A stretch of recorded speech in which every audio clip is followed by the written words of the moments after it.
En cuanto a la clasificación de los carbohidratos, tenemos tres tipos principales de ellos. Y esto va a depender de la cantidad de unidades monoméricas que posea el carbohidrato. O hidrato de carbono, que es otra forma en la que se pueden conocer los carbohidratos.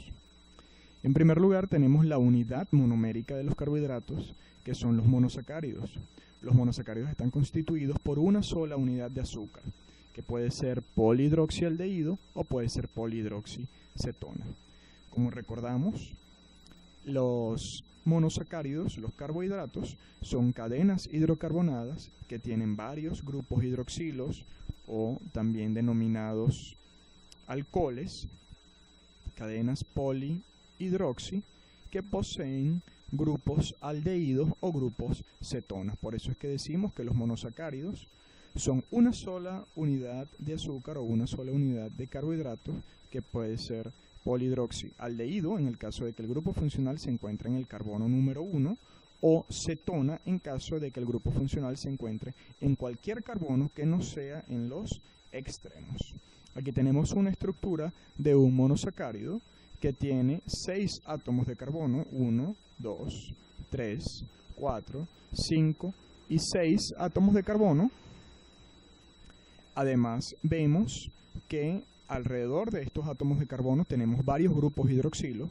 Aquí tenemos los grupos hidroxilos. Y podemos observar que el grupo funcional carbonilo, en este caso es un aldehído, se encuentra en el carbono número 1. La unión de varios monosacáridos a través de un enlace que se conoce como enlace glucosídico da origen a los oligosacáridos. Los oligosacáridos se pueden definir como cadenas cortas de varios monosacáridos unidos por este tipo de enlace que les acabo de comentar, que es el enlace glucosídico.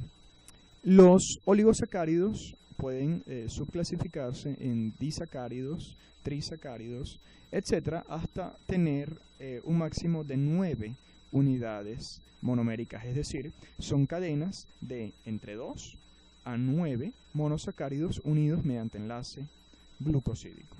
Aquí podemos observar este disacárido, que es la sacarosa, formada por una unidad de glucosa y una unidad de fructosa, unidos mediante enlace glucosídico con posición 1, 2.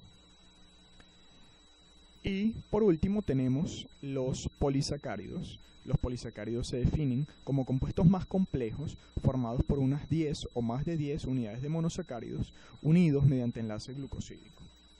Los polisacáridos tienen función estructural o función energética y vamos a ver que la estructura es un poco más compleja debido, por supuesto, a la cantidad muchísimo mayor de átomos de carbono, hidrógeno y de oxígeno. Para comenzar a hablar entonces de los monosacáridos, les recuerdo que estamos hablando de una sola unidad de azúcar, un solo carbohidrato, un solo hidrato de carbono, que en su mayoría tiene características físico-químicas similares, es decir, son compuestos sólidos, son compuestos cristalinos, incoloros y de sabor dulce. Estos monosacáridos se pueden clasificar de dos formas. En primer lugar, atendiendo a la cantidad de átomos de carbono que tenga la estructura del monosacárido y atendiendo a la posición del grupo funcional carbonilo, es decir, aldosa o cetosa.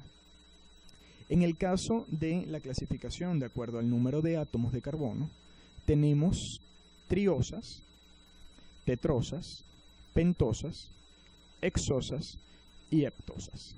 Es decir, de 3 carbohidratos o monosacáridos de 3, 4, 5, 6 y 7 átomos de carbono respectivamente. Y atendiendo a la posición del grupo funcional carbonilo, vamos a tener grupo funcional carbonilo en el primer átomo de carbono, es decir, aldosas, donde el grupo funcional es un aldehído, y monosacáridos que tienen el grupo funcional en otro carbono diferente dentro de la cadena, pero que no es ninguno de los carbonos de los extremos. Aquí estaríamos hablando de una cetosa. Aquí tenemos dos ejemplos. Los dos son triosas porque tienen 3 átomos de carbono, 1, 2, 3, 1, 2, 3, pero la diferencia es la posición del grupo. Aquí tendríamos una aldosa y aquí tendríamos una cetosa. Estaríamos entonces hablando de que el gliceraldehído es una aldotriosa, mientras que la dihidroxicetona es una cetotriosa.